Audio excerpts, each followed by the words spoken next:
नमस्कार, आप देख रहे हैं जनता जनार्दन न्यूज 24/7। आइए नजर डालते हैं आज की खास खबर पर।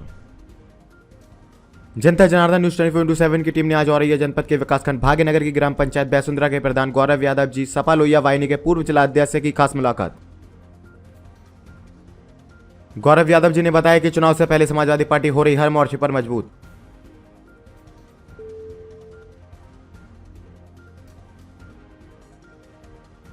समाजवादी पार्टी की सरकार आने पर कल्याणकारी योजनाओं को जन जन तक पहुंचाने का कार्य किया जाएगा। हमारा शोषित पीड़ित हर वर्ग लाभान्वित होगा। 2022 विधानसभा चुनाव के परिणाम में प्रचंड बहुमत से बनेगी समाजवादी पार्टी की सरकार। नमस्कार, जनता जनार्दन न्यूज 24/7 में आपका स्वागत है। मैं योगेश। आज मैं आया हूँ बैसुंदरा गौरव प्रधान जी के यहाँ। इनसे जानने का प्रयास करते हैं सरकार की ऐसी पंचवर्षीय कौन कौन सी योजनाएं हैं जो अपनी ग्राम पंचायत के जनता के बीच में लाकर ग्राम पंचायत के में विकास करेंगे। आइए गौरव जी से करते हैं खास मुलाकात। नमस्कार। नमस्कार जी सर, ऐसी कौन कौन सी सरकार की पंचवर्षीय योजनाएं हैं जो आप जनता की मदद लाके अपनी ग्राम पंचायत की जनता की मदद लाके जनता का धन्यवाद देना चाहेंगे? इस सरकार की तो कोई ऐसी योजना खास तौर पे नहीं है जिससे मैं सरकार को धन्यवाद दूं। जी, सिर्फ एक योजना है जो गल्ला वितरण का गेहूं अनाज जो है वही सिर्फ एक ऐसा है जी, इस सरकार में जो कुछ मिल रहा है। बाकी तो हमसे ले ही रहे हैं ये लोग। हर चीज में महंगाई, हर चीज में बढ़ोतरी, हर चीज में अगर 1 पैसे का देते हैं तो ये कम से कम 50 पैसे का हमसे निकाल देते हैं पहले। तो इस सरकार का मैं किसी भी तौर पे धन्यवाद नहीं देना चाहूंगा।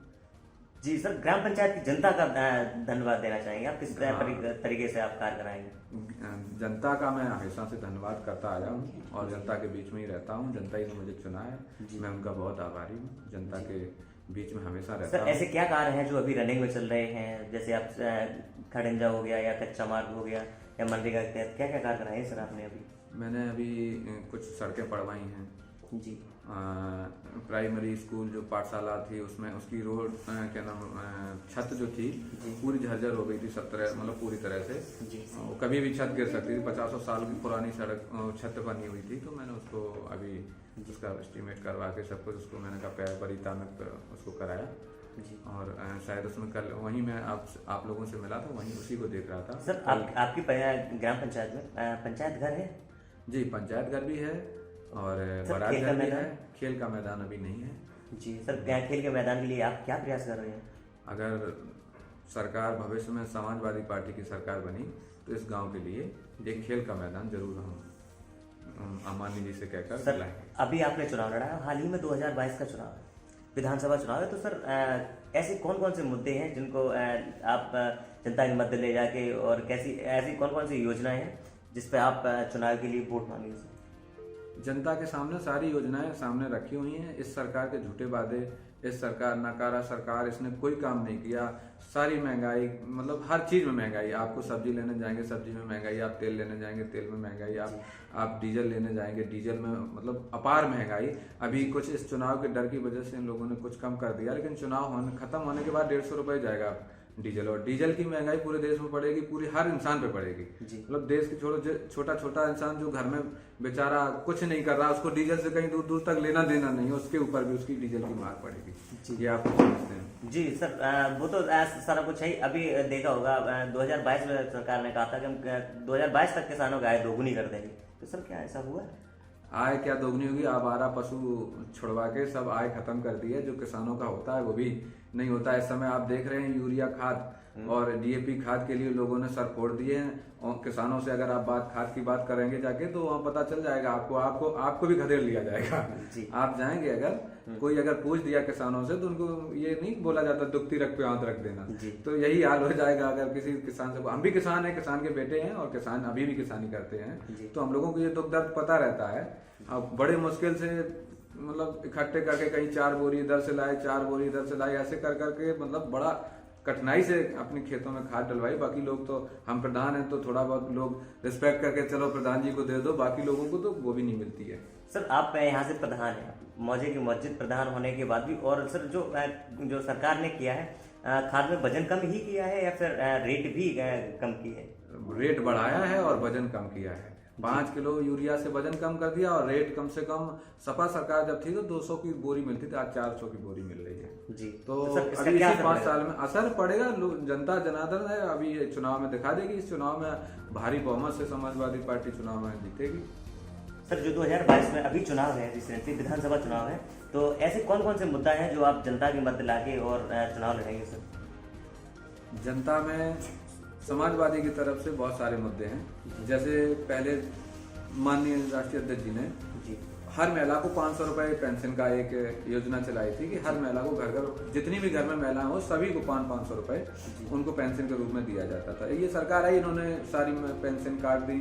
सिर्फ वृद्धा पेंशन जो इंदिरा गांधी पेंशन के नाम से चल रही थी वही चालू रखी, बाकी इन्होंने कुछ नहीं दिया किसी को।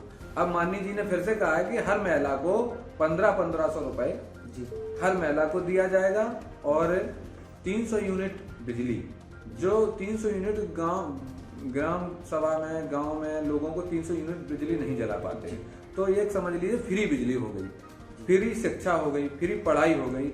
ये सारे मुद्दे हैं। रोड सड़कें आप देखिए, समाजवादी पार्टी जहां भी आप जाएंगे समाजवादी पार्टी की सड़कें बनी हुई हैं। आप इस सरकार में मैंने तो कहीं कोई सड़क ऐसी नहीं देखी जो नए तौर पे बनी हो। सर, योगी जी वादा करते हैं कि हमने गड्ढा मुक्त सड़कें कर दी, क्या सर ऐसा है?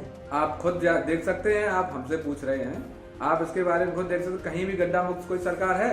जहां गड्ढे हैं वहां गड्ढे आज भी हैं और गड्ढे मुक्त से कार्य नहीं होते हैं।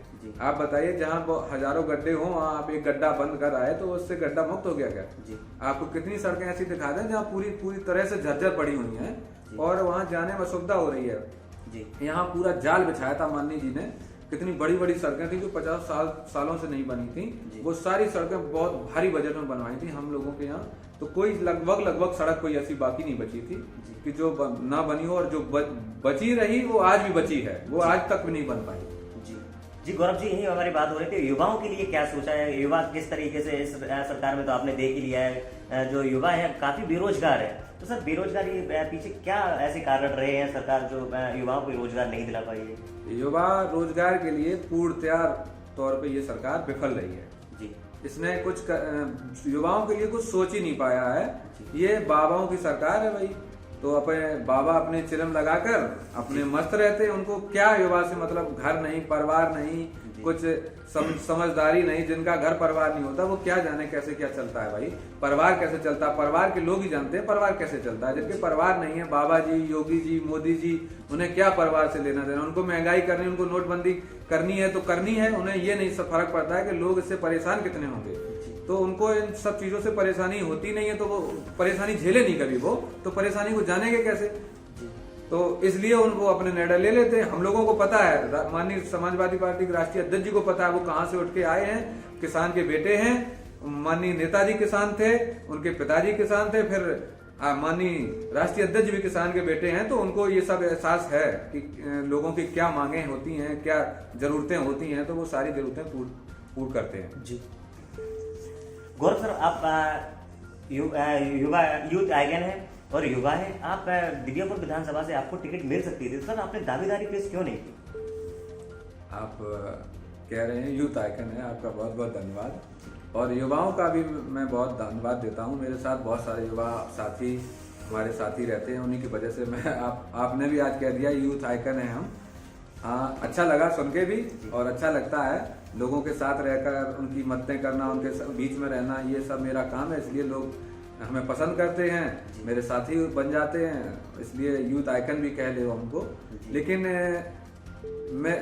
मेरा ये मानना है कि हम भी दावेदारी तो कर ही सकते थे, इतना तो कोई बड़ी बात नहीं है। लेकिन मेरी ये चाह है कि मैं अपना आइकॉन प्रदीप यादव जी को, पूर्व विधायक जी जो हैं, मैं उनको मानता हूँ।